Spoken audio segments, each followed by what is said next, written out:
In today's episode of Quantum Action, I meet with UFO investigative journalist Paola Harris, co-author of the book Trinity with Jacques Vallée. Jacques Vallée is an interesting person. He's an astrophysicist, expert in AI and multimillionaire. Been researching the subject of UFOs for many years, built a lot of technology and invested in lots of companies in Silicon Valley.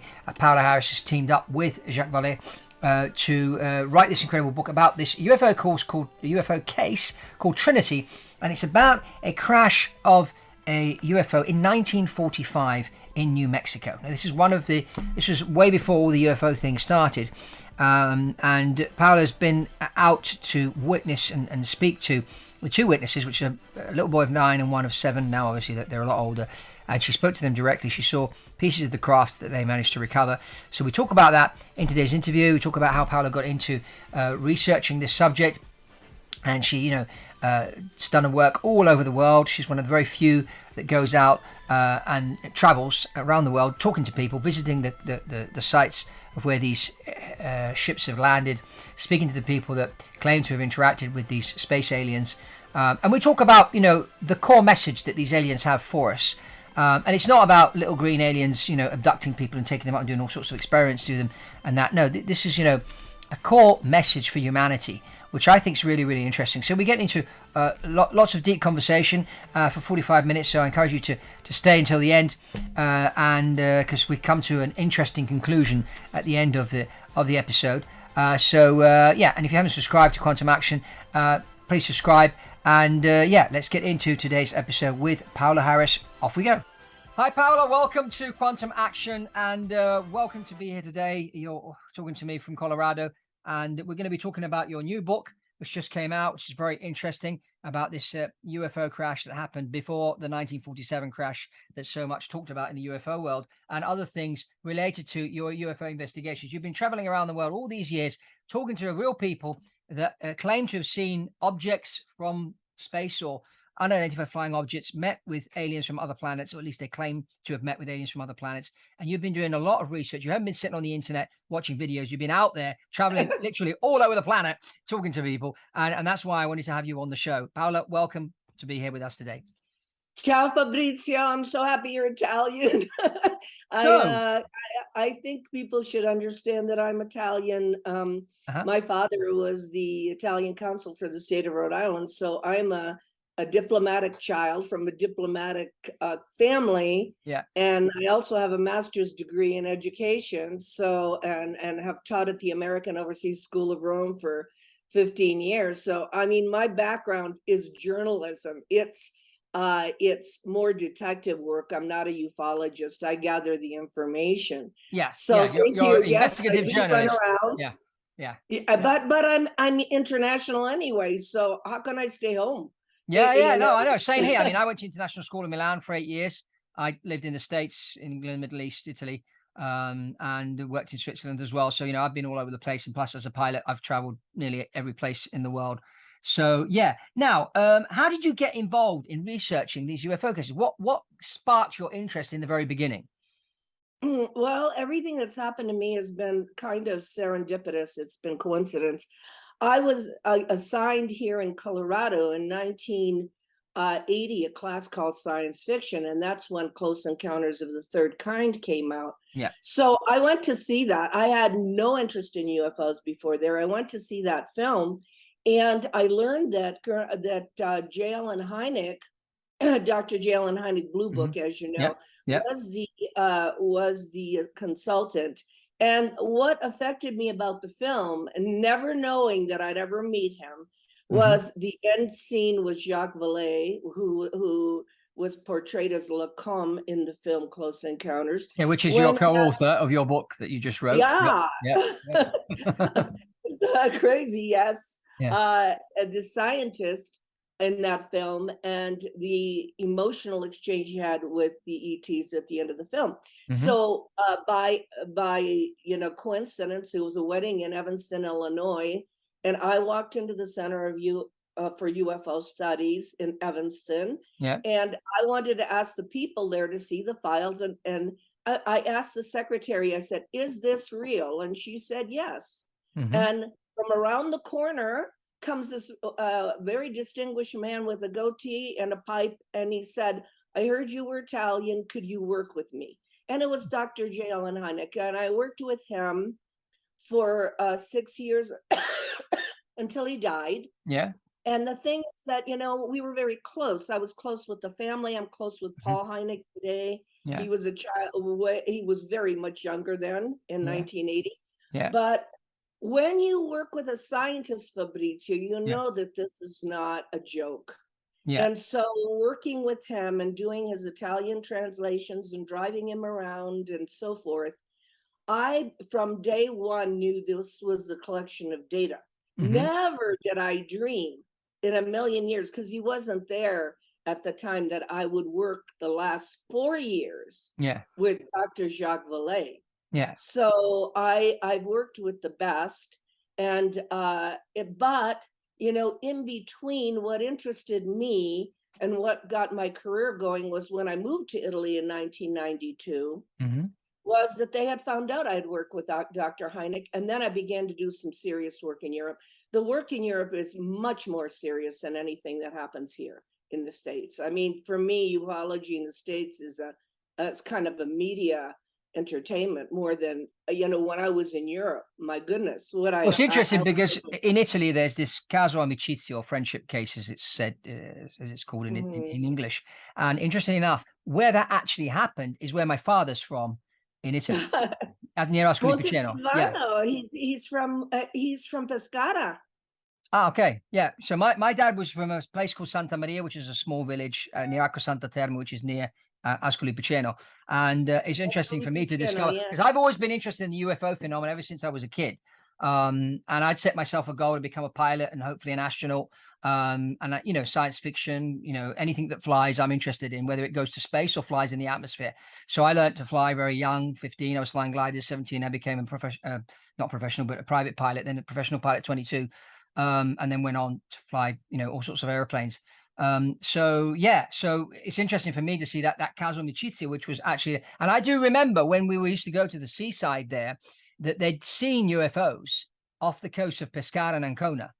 And it was in the newspaper, and then people were talking about it. When the whole thing came out, which is just 3 or 4 years ago, when the people started to talk about the caso amicizia, and then I saw your videos when you went. The caso amicizia came out when I left Italy in 2007. Yeah, 2007. Yeah, there you go. Well, I found out about it 3 or 4 years ago. Yeah, everybody jumped out on it. So that you're jumping way ahead of my career, because I had done Colonel Corso. I had been with a former defense minister of Canada, Paul Hellyer. I gave the speech at his 90th birthday, and with Edgar Mitchell, who was Apollo 14 astronaut, for the people walked on the moon. Have to understand, he walked on the moon. He had he when he came back, he actually went into noetic sciences. So I had all that experience. And then when I came back here in 2007, I heard about amicizia. Now, for the people that would do a timeline to study this thing, amicizia happened in 1956. Think of what you were doing in 1956. I wasn't even here. I was born in 1969. So. No, oh my God. Well, I was here. And the thing is that, so they would call these people, and they were human type aliens. That's why that case interests me. They would call them W-56s. And I had already known Stefano Brescia. I mean, because Stefano Brescia was part of the Italian UFO scene. In fact, Stefano Brescia, that wrote Mass Contacts for people that read. And 50 years after amicizia, left me everything. He left me the photos of the beings. He left me the audio. Why that case is important is because those beings, those people, the W-56s were housed in a castle in Rocca Pia, and it had to be subsidized by people that had money. So who had money were people like Bruno Sammachicha, who's the one who did all of the buying of the vegetables that they ate, and making the beds longer for the 10-foot tall guy, and all this. That really happened. I'm listening about it. Keep going. I just let the dog out. Keep going. I'm listening. Okay. And what had happened was that the Vatican was in on it. So was Consulate Perego. So what interested me about the case was that, number one, it was human type aliens. Number two, it was an experiment to see if they could live with these 10 humans they had picked, 10 Italians. And when I went to see Gaspare di Lama, I realized his wife was involved. So there were some women involved. And they told these people, Fabrizio, we can stay and work with you as long as you maintain something called ureda, which is harmony. The minute you begin fighting among yourselves, we have to leave. So if you read the book and you study the case, this is one of the most important cases ever, because so many people were involved. But again, you said you weren't born in 1956. So, we have to look at the 1950s for the interaction of the human type beings that were here. And the caso Amicizia has to come out after everybody's dead. I mean, obviously, because all the politicians were involved in that too. And I talked to the people that live in Pescara, and UFOs were coming out of the water there, and the fishermen did not want to go out because they were afraid. There were also funnels of water coming out there. So for me, the idea of the experiment of living with human beings and telling them, you better not, we got to maintain harmony here, ureda. And I think people should read the books and understand the detail that is in that book from Caso Amicizia, even though it is 1956. Yeah, I've read that book. It's in Italian. I got the copy in Italian and I read it. It's very interesting what went on there, and the message that these aliens brought to Earth. But over the years, I mean, recently, it seems to all be talking about these little grey aliens that appear in your bedroom at night and abduct you. These seem I to know, be... I would rather, if we could keep this conversation with disclosure, which is, because the truth is that Jacques Vallée and I have talked about that. And there were no little gray aliens before 1963, before Betty and Barney Hill. Okay. So what was there for people that study this is that we had space brothers coming in Southern California to Adamski, Howard Menger, George Van Tassel. And even somebody like Howard Hughes was involved in building the Integratron in Southern California, because there was a movement in Southern California to start the new age. And because Yogananda was there, Maharishi was there. So these human type aliens came and contacted all these people in 1950. And 1952, they talked to Adamski. In the 1950s, on the island of Sicily, they talked to Eugenio Siracusa. I don't know if you've heard of him. I've heard of that one. Talked to Venusians. And they all said they came from Venus. I mean, they could have come from anywhere, but we know Venus. So they said that. The little gray, either artificial intelligence or clones, did not crop up on the scene until 1963, till Betty and Barney Hill. And from 1963 to today, that's all you see as a mascot. It's the mascot. You go to conferences and that's all you see. And the irony is that Colonel Corso told me, and by the way, I want to mention that I wrote the book on what Colonel Corso said. Let's talk about Colonel Corso and how you met him. Well, let me finish about the Greys so that you understand. Of course. The idea that Colonel Corso told me, this may help. They did have bodies. They had bodies, but because they were made differently, they came to the conclusion that these bodies were either artificial intelligence, which I think we could create them today, or they were clones. And what Colonel Corso told me, and it's in here, is that he was not afraid of those little beings, which have become the mascot for ufology. Nobody talks about space brothers or human type aliens today. Is that he was afraid of who made them. He said, we were in the Pentagon afraid of who created those little things to fly the craft. He said, we can't fly a craft today, so we would have to create something like that. He said, we were afraid of who created them because they could look like us and walk in the halls of the Pentagon. And those were the exact words he used for me. So I logically, all this abduction stuff, I mean, what race of ETs needs 40 years of DNA testing and all of that? Yeah, I mean, true. they must be really behind it. I mean, you can get DNA off of glass today. Yeah. So I think that that's being used, I'm sorry, to describe other types of encounters. And I was friends with Monsignor Balducci of the Vatican. Yeah. And there are such things as spirits and demons and other beings, but they are not extraterrestrial. So everything gets blamed on extraterrestrial. Okay. Everything. And a race of extraterrestrial doesn't need to keep doing it for 45, 50 years. So I think if there was a program like that, it would have been short-lived. But I've talked to Jacques about this, and Dr. Stephen Greer believes it too. I mean, you know, those things are extraterrestrial biological entities. And we build a whole entire mythology around that. And we don't look at the real messages, which Fabrizio, I know you're interested in. I know you're interested in the real messages. Yeah. We don't look at the real messages that are coming to us. Yeah. So why is it then that if these aliens have been coming since the 1950s, why is it that they're not officially here? What's stopping? Why would you want to be officially here? You create another religion. Yeah, that's true. But I mean, why haven't they shared their technology with us and helped us to go to the stars and travel? Or is that already happening? Share our technology? No, their technology with us. I mean, yeah. They have shared their technology. I did the Charles Hall case, which is, he was a weatherman in Area 51 in 1963. And there was a technology exchange with tall white beings who had their kids with them.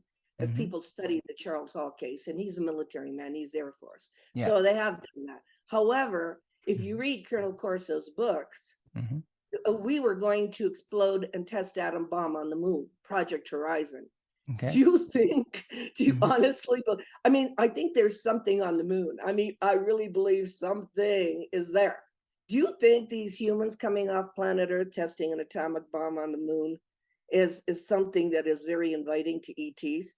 No, you know, because our mentality, our spirituality, our ethics do not match the technology. So what happens is the technology that's being developed, and that's all in the book Trinity, because, you know, our technology that's being developed does not have a conscience behind it. So you honestly think these beings would say, hi, how are you? Do what you want. What happened with the 1950s and all those beings is they realized that the military industrial complex, and Eisenhower said, beware of them, because it's not the government, it's not the president, it's not all those people, but it's who makes money from this. Yeah. And they realized that the military industrial complex was going to take over the back engineering. They didn't care who was inside the craft. So those beings, those human type beings, went to Latin America.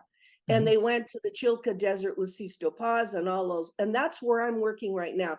Just to make that clear to your audience, my work is in Latin America right now. It is not, there's nothing in the United States. They left. So of course they would leave. I mean, if all you care about is the craft, they got plenty of that stuff. So they went to Latin America, and the messages from the cosmos are coming from there. The book Trinity, and this is the red cover, which, because I found a fourth witness, the fourth witness was a witness that had hands-on. So Paola, let's just, for those that don't know what it is about the Trinity case, explain what happened. This was 1945, 2 years before Kenneth Arnold's UFO sighting. This UFO crashed near San Antonio in Texas, correct? No, San Antonio, New Mexico. It's New Mexico. San Antonio, miles New Mexico. Away from Roswell, not Texas. Okay. Everything that happened in those days, Fabrizio, had to happen in New Mexico, because that is where we exploded the atomic bomb. Okay. Roswell is where the 509th Bomb Squadron that threw the bomb on Nagasaki and Hiroshima was. Okay. They were housed at that hangar. Okay. And we had other crashes, Corona, Aztec. And basically what was happening was the testing was done in a place where, you know, the mentality of the military is there's nothing here but Native Americans and, Indians and reservations. So they figured, let's do it. Okay. And Los Alamos, which is in New Mexico, Yeah. is right near San Antonio. Now, San Antonio is a very tiny little town.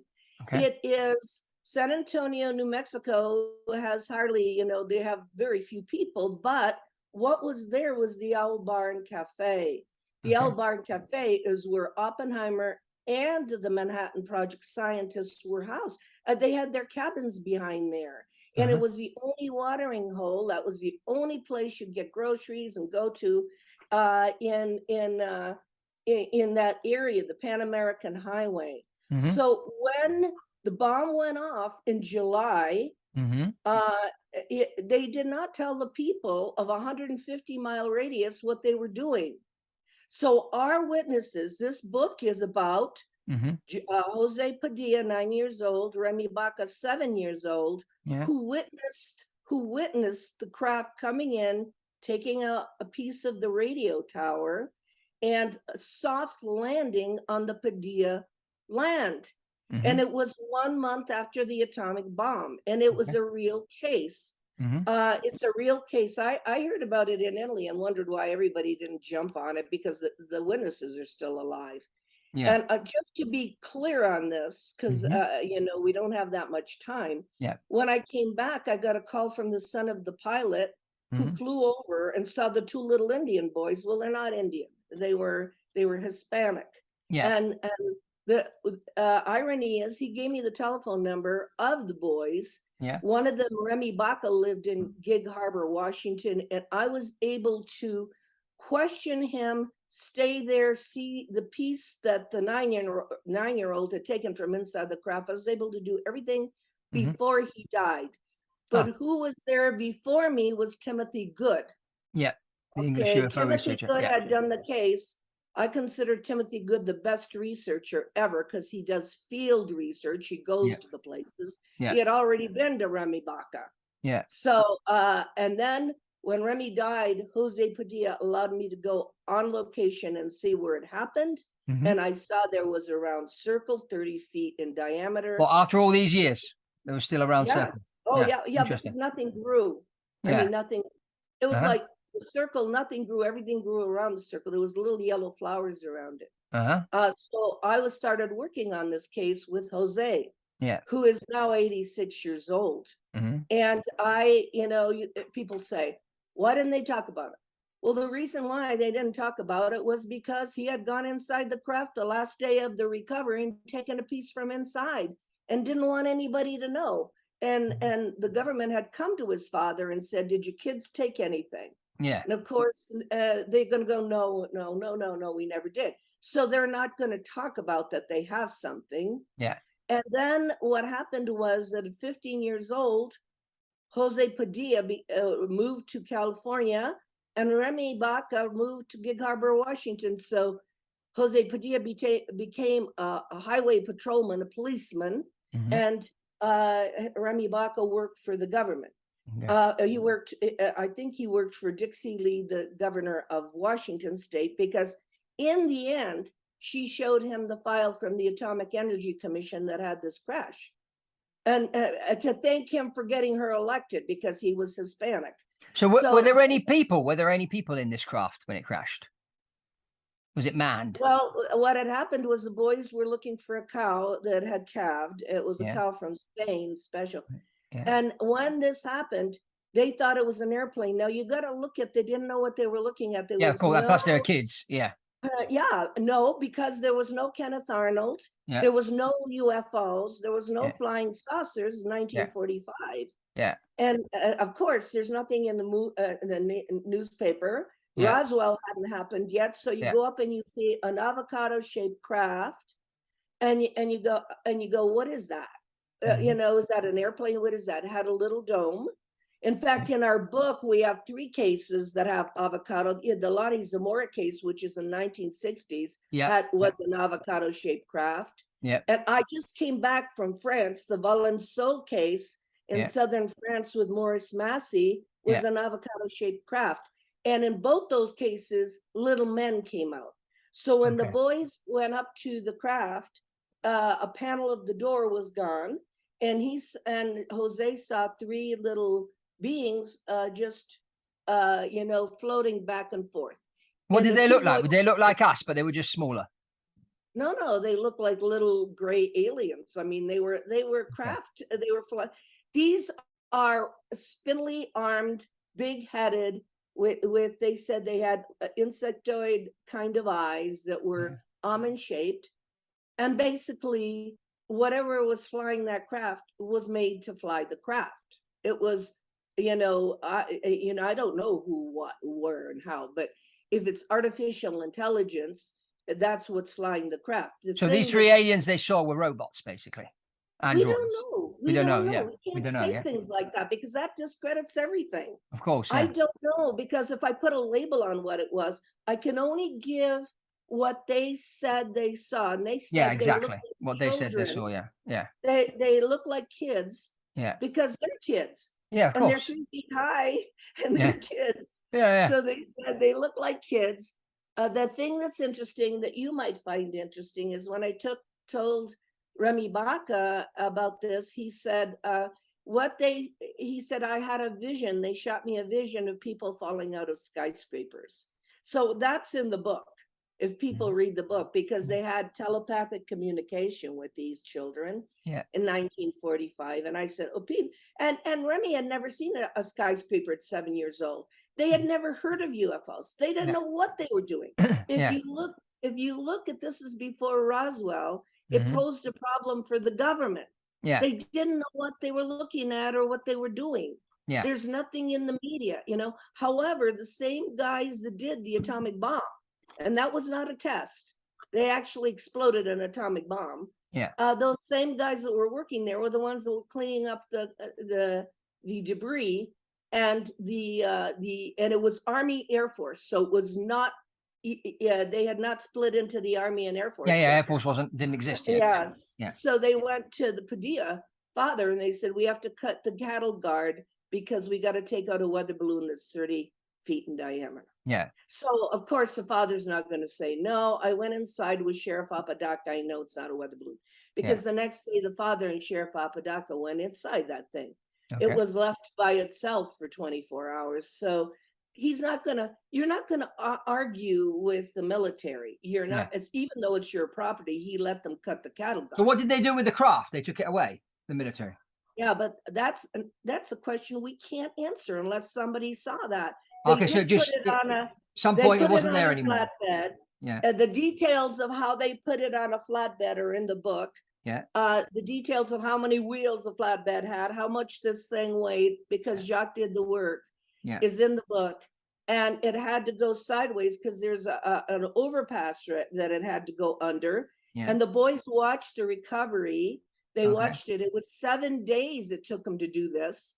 And it was the first recovery, we think. So basically they came, they took it away, but we don't know where it went. No, well, how could we know? Nobody told us. So the thing is that we could guess that it went to Alamogordo, and we could guess, we know from Remy that the case would go to the Atomic Energy Commission files if it's 1 month after the atomic bomb. So, but Paola, so that means that they took the craft, but also the 3 people that were in the craft, the 3, about they were dead. Oh, they were dead. Okay. They were not dead. Oh, they were not dead. Okay. If they're sashaying back and forth, they're not dead. Okay, So obviously, when they took the craft, they took the 3 aliens with them then? No, because not necessarily, because I talked to Clifford Stone, who did crash retrieval. Have you ever heard of Clifford Stone? Yep, Clifford Stone, yep. He wrote a book called Eyes Only, and Clifford told me at the end that they used to leave the bodies outside so that their own could come and get them. So I think their own came and got them. They don't have to stay there. They're not, it was 24 to 48 hours after the Army. They're not going to stay there. I mean, of course. I don't want to make, Fabrizio, we had this conversation. You're a pilot. You are, grounded person. I can't make statements unless I know for sure. Of course. And of course. and the thing is that my guess, and I'm going to say it's a guess, is that whoever they belong to or whatever situation they were part of, came and took care of it before the army got there to fix it. So my question is then, if they came, if their alien friends came to take them home, why didn't they take the craft? Why did they leave the craft there, or did they purposely leave it there? How could we answer that? Yeah, but I'm just wondering myself. Yeah, I don't know, because an answer might be that Jacques and I would write the book because that happened, and there would be a statement about nuclear. Does that make sense to you? Yeah. In other words, 60 years later, they're going, because if nobody talked about this, Fabrizio, logically, it would just die. Nobody would know there was a crash. And not only that, we have a piece because the boy walked in and pulled a piece from the inside of the craft. Yeah. We have that. Mm-hmm. If they hadn't talked about it, nobody would know, right? So this piece of the craft, has it been analyzed? No, but let's go back to the question. Okay, yeah. Nobody would know. So if you asked, why did they take the craft? It's because they wanted to make a statement. Planet Earth, what were you thinking? Okay, yeah, because I get it. Once you start the nuclear, and you know this, I mean, we had a conversation about this. Yeah. Once you discover the atomic bomb, and then all the major countries have a nuclear bomb. Yeah. You have gone into the atomic age, and that right there is a problem for this planet, because even today, we've got a nuclear problem. But if that crash hadn't happened and made a statement and left the craft, we wouldn't be able to examine this. And because you've done the work too, is that in 1969, we had UFOs shutting down the nuclear missiles at Maelstrom Air Force Base. Yeah. And we've had nuclear missile intervention. So somebody up there, and this is all a guess, is worried about our nuclear capacity. And if we hadn't done this story, because Jacques went into detail on the bomb and what happened in Japan and so forth, if this is a nuclear message, and they want it out now because this is 60 years later. Otherwise, why crash if nobody found out about it? It's almost like, okay, guys from Earth, you've developed this nuclear, be careful because we can come after you, kind of thing. This is our technology, which is far superior to yours. And they kind of left it there for us to have a look at. Is that what you're saying? No. They're not like us. They're not going to do anything to us. Oh no, of course they're peaceful people. Yeah, of course they're not going to. We're the violent ones. They're not violent. They would have done it there. I think it's more like, here's a sign. Be careful what you just did. Hold up a sign. Be careful. What were you thinking? What were you thinking? Be careful what you just did, because I did stories after that on the H-bomb tests in the Pacific, and they did 800 H-bomb tests off the Bikini Atoll. And the people who were there that interviewed with me said that the UFOs would fly over, but do nothing. So here we are killing all the fish and all the coral. They're flying over and do nothing. The Guy Andronique story in my book, Connecting the Dots. He was there. He saw the UFOs. If they were going to do something, they would have bombed everybody on the Bikini Atoll and told them to stop doing the bomb tests. They did nothing. They flew over. So what it is more is a message. It's a message. We are watching your nuclear capability to hurt yourselves. It's not going to hurt them. I mean, obviously, it's not going to hurt them. If you are a race that wants to, raise itself to a level that we are, remember, the spirituality does not match the technology. And not spirituality, but the responsibility for what you did. Yeah. So they're watching. So it's like, this is the craft. And there's been, if you get the book, Ryan Wood's book, Magic Eyes Only, there's 93 crashes in there. So there's more than Roswell, okay? All over the world. In South America, I mean, James Fox just did the movie on Virginia in Brazil. That was a crash. The little beings went running around in Virginia. So you have to look at what's happened. You have to look at the what it causes, the messages around it. And why this book is important is we believe that the big message came on August 16th, 1 month after the atomic bomb, because that's when we became more dangerous. I mean, I don't know if you agree. Do you think that we became dangerous when we developed a bomb and then everybody else has to? Well, no, I mean, of course, an atomic bomb can kill a lot of people, as it did back in Nagasaki and Hiroshima. It's like all technology, and it's like airplanes. I mean, with 9/11, with what happened there. I mean, an airplane can be used to fly into a building, or it can be used to carry passengers from A to B. Like every advancement in technology, you're right. It's the maturity of the people. And if the aliens were to give us their technology today, we are immature, we are violent. What are we going to do? Go into space and take our violence and immaturity out into outer space? Onto other planets? No, it'd be dangerous. Absolutely. Yeah, it'd be dangerous. I love it. I love it. Exactly. Well, that's where we are now. Let's hope that we can progress a little bit before we destroy ourselves. But yeah, I mean, the threats even from everywhere are we can use nuclear. So I'm going, oh yeah, let's kill a lot of people and destroy ourselves, you know, and contaminate everything. And but that's what kind of people we are. Yeah. So basically, so today, I mean, are these aliens? Obviously, if you look at any program like Ancient Aliens, and that seems like these beings have been coming and going since this planet has been here. But they are here strictly to observe us, not to interfere. And they are a bit concerned because we are a bit of a, violent species. Is that what's happening? Yeah, I love that you mentioned Ancient Aliens because they've been here, of course, forever, and it's that I think that if people study this like an academic subject, and I'm hoping they read, they would go back and see that all the sightings, a lot of what's happened is over military bases. Poor Latin Americans don't know what to do because the UFOs they're seeing were over military bases and over strategic places, but they don't do anything. Basically, what Clifford Stone says is, and I kind of agree with him because he did 3 of his retrievals in Vietnam. So where there were UFOs that had come down and there were beings live and dead. And he said that he thinks they were cosmic anthropologists.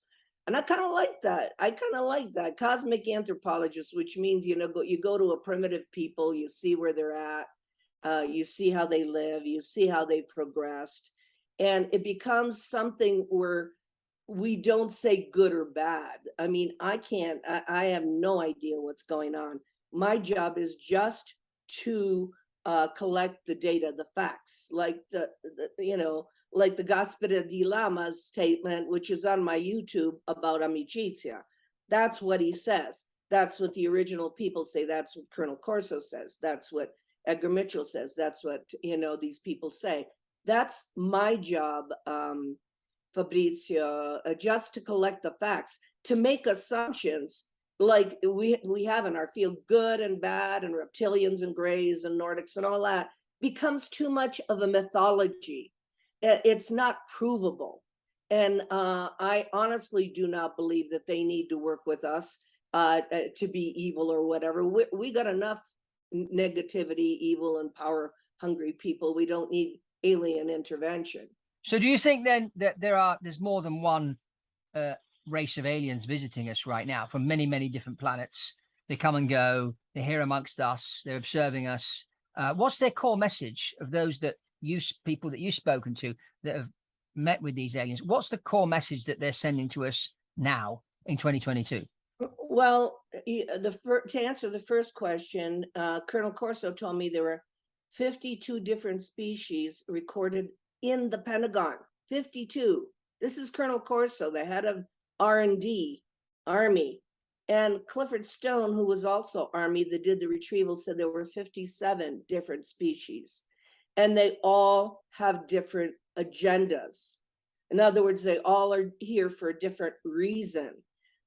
Since I'm working in Latin America, and the messages that are coming out of Latin America are from human type beings. I mean, they look like us. I mean, I was talking to a lady in Peru, and she said, "Oh yes, the spaceman came and talked to my kids when they were 10 years old." and they don't care. I mean, it's a spaceman who she knew he was a spaceman. He came from the mountain. He came from Huascaran, which is the tallest mountain in, near Yungay. And the thing is this, that the messages are twofold. Ecological, having to do with the absence of water, the melting of the glaciers, everything. Ecological, that we're destroying the planet ecologically. And the second one is that we need to go back to the basics of caring for each other, becoming one.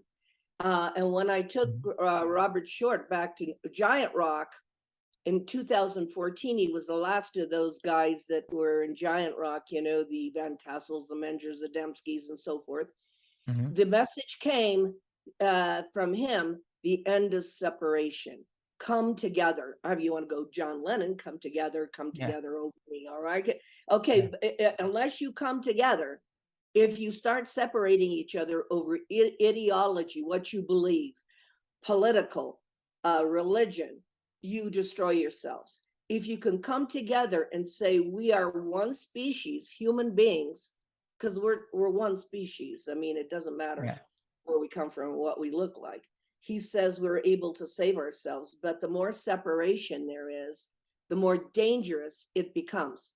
So those are the two, ecological and separation. And if you look at the news, that's what's happening right now. So let's talk a bit about space travel, because I have my view on how we could travel from here to another world. And I always think of the fact that airplanes have a speed limit below 250 knots below 10,000 feet, because if you hit a bird, which is more likely under 10,000 feet, at more than 250 knots, the damage to the craft could and to the bird, of course, could be very, very dangerous. So I'm thinking, well, if we're going to launch into space, even going from here to the moon or to Mars, we're going a lot faster than 250 knots. We only have to hit a small pebble, and that would do severe damage to the craft, knock us off course. And then add to the fact that for us living in 0G for a long time and sitting in an aluminium tube with other 8 people for 9 months going to Mars, psychologically it's going to affect us. How do these beings travel? Do they go through stargates? Do they go through wormholes where they instantly go from one planet to another? Is that how they travel? Is that the way we're supposed to travel? And how can I answer that? You don't know. Okay. No, I mean, no, I know you can't, but based off of what people have been saying to you. Can I go back? No, I can't guess. No, I don't do stuff like that. No, I'm not saying that you guess. I mean, what have people been saying to you about how logically, I just said, Colonel Corso said what you said. He said exactly what you said. You can't stay in a tube. You can't do this. You can't travel. So you have to create something that can do that, right? You have to create either a clone or a biological entity. And we know just from if you study like ufology from the beginning, David Adair and those guys, John Lear, David Adair, all the guys that worked at Area 51, they say that the craft becomes part of the the pilot. In fact, I had a friend who was a pilot for Alitalia, and he said he felt like the craft was a part of him. He used to talk to the craft. He used to touch the craft. He was flying 747s. Yeah. And he used to touch the craft. If the craft becomes part of the pilot needs to be a little bit of a machine or a little bit of the same thing, a biological, interface. So I think what's interesting, because I know you're interested in this, is looking at all the pilots, all the people that said there is a biological interface, including one of my people that I interviewed, Michael Wolf, who told me that that when you put your hand on the craft, it was a thinking, it was alive. I can't explain that, but I can only explain people that have worked on these things. And I know you're interested in this, because if it's alive, if it interacts with the pilot, that thing, then we would have to create beings that interacted with the craft in order to get to where we're going. That's one way. That's one way. Well, they said about, there's talk, and I've interviewed some people about this recently, about mining the moon. So we don't need to send human beings to mine the moon. We can send robots to do that and then bring the stuff back and then build technology out of the stuff that we've got found on the moon. Same with Mars. We don't necessarily have to send human beings. And that's one way of doing it, of course. But there's also theory that there are already human beings there. So how did they get there? And when did that happen? And what did that happen? When did that happen? And also, Fabrizio, then you have to play with time travel and interdimensionality. And I can't answer those questions and never will. But I have talked to people, like I did the Dan Burrish case, and he talked about portals, and he talked about wormholes, and he talked about Stargate technology, where you can go be in one place and then end up in another. And I can't explain that. And maybe that, because I remember talking to Alan Hynek, and he said, you have to go from point A to point B, and it takes a long time. What if they found a way of going to point A and point B in a second? And we just don't know. You know what I mean? Yeah, but I mean, one thing for sure, we're not ready. I mean, when you hear and read stories of people that claim to have had a UFO land, and the people come out the craft and have a, very often these are very humble people. They're not people that want to use the technology of the alien to make money or anything like that, or gain power. They're very simple people, and they have conversations with it, like the Billy Meyer case, for example, and they have conversations with these aliens. And I support the Billy Meyer case until it got commercial. Yes. Yeah. And there were messages on that. I had been to see Billy Meyer. I've been to Switzerland. There, anything that I talk about, I've been there. I talk to the people. I don't just guess or just dismiss it. Like they go, the pictures are too good. Are you crazy? There is no Photoshop in 1970. So what is he using? And he only has one arm. Yeah, exactly. People are not using their logic. They're not using their logic. That was a staging. That was staged by the Pleiadians. That was staging. That was theater. It was staging. It's like, hey, get a clue. We're really here. We're people. We're not little grays, but we're people, and we have a definite reason for telling you this. But I can. What's interesting and why I'm glad you're doing these podcasts is you're collecting the testimony of everything so people can connect the dots. Yeah, I think that's really, really important. And I think, anybody that's open to this kind of thing will realize that, as human beings, we need to increase our frequency. We need to, be worthy of technology that can take us to meet our space brothers. And more people that have that kind of mindset, then the planet will be ready. But I think it's going to take time, and it's going to happen one person at a time, which is why it's important that people like us have these kind of conversations, put that information out there. Some people will say it's mad science. Some people will think, there's something to this. I want to look into it. And they'll have an open mind. And those are the people that will then, develop as a person to be ready for the type of technology that's coming. I mean, look at what's happened over the last 150, 200 years, how we've developed technologically. But I was talking to the biographer of Nikola Tesla the other week. We did a podcast, and the link up below, those that want to watch that. And he was saying, Nikola Tesla had, he basically found a way of giving free electricity to everybody, but they shut him down. And they went down the route of electric wires. And, and people made a lot of money. The people that made the wires, the people that build the electric stations and, all that kind of thing. Edison, he made a lot of money, and all the other money people that were around Tesla at the time, when they saw that what he actually was capable of doing, they pulled the plug. That's the problem. Yeah. This planet runs on money. Even Adamski said the same thing. He said, in the 1950s, that's why we had all this visitation.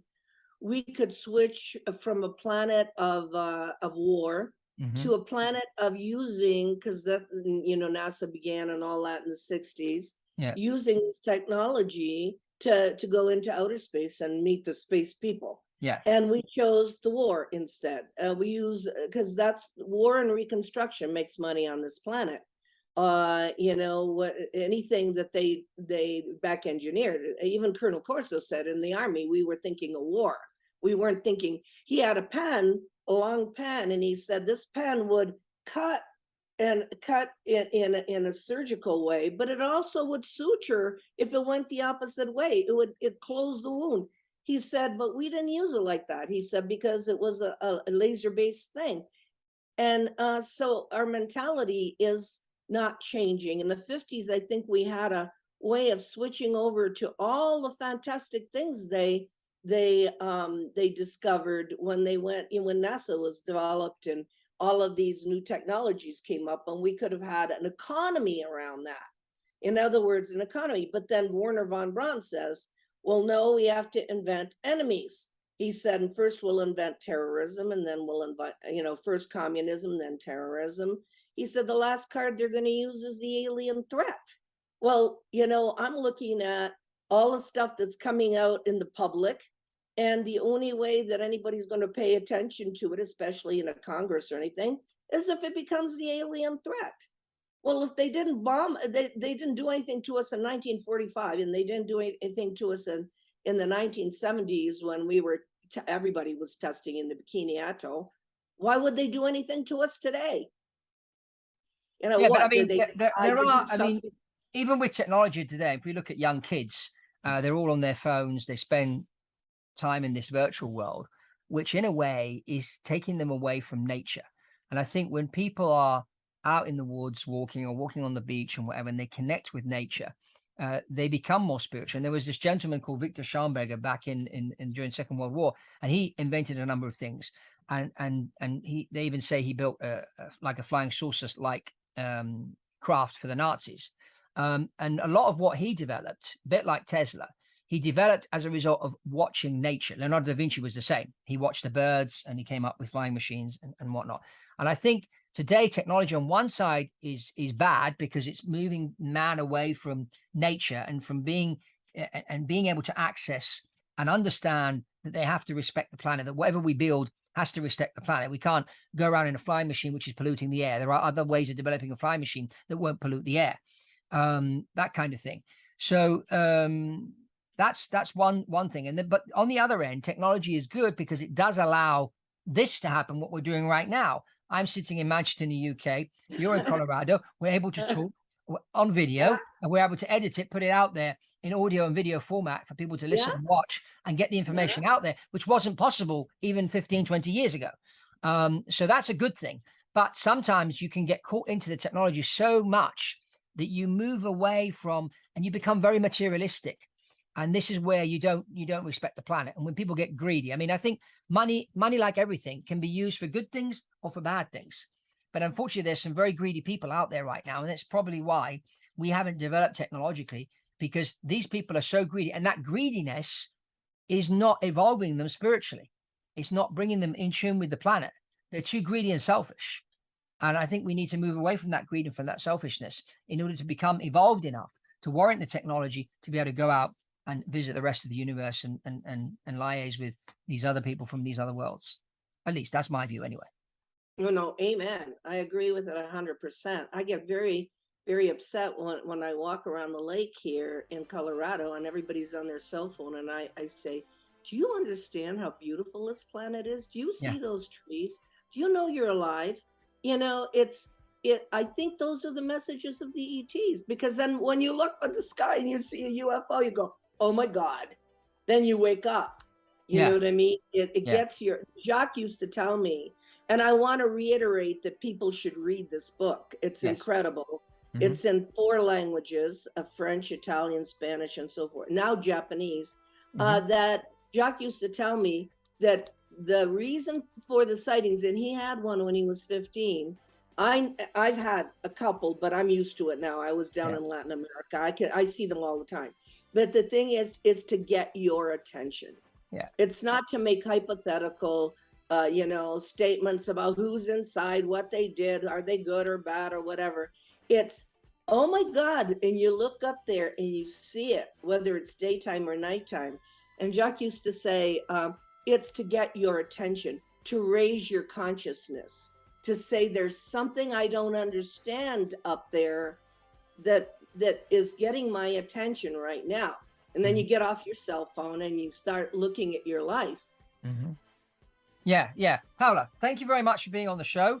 I'll put the link so people can get your book. Very, very interesting. And let's hope we've opened some people's minds. Let's hope those that are watching and listening, that you start to think, well, maybe we are being visited, and why, and what is the message, and what do we need to change in order to sort of be able to interact with these people from these other worlds. So thank you, everybody, for watching, for listening. Well, thank you, because it's been a very interesting conversation, and thanks for doing what you're doing.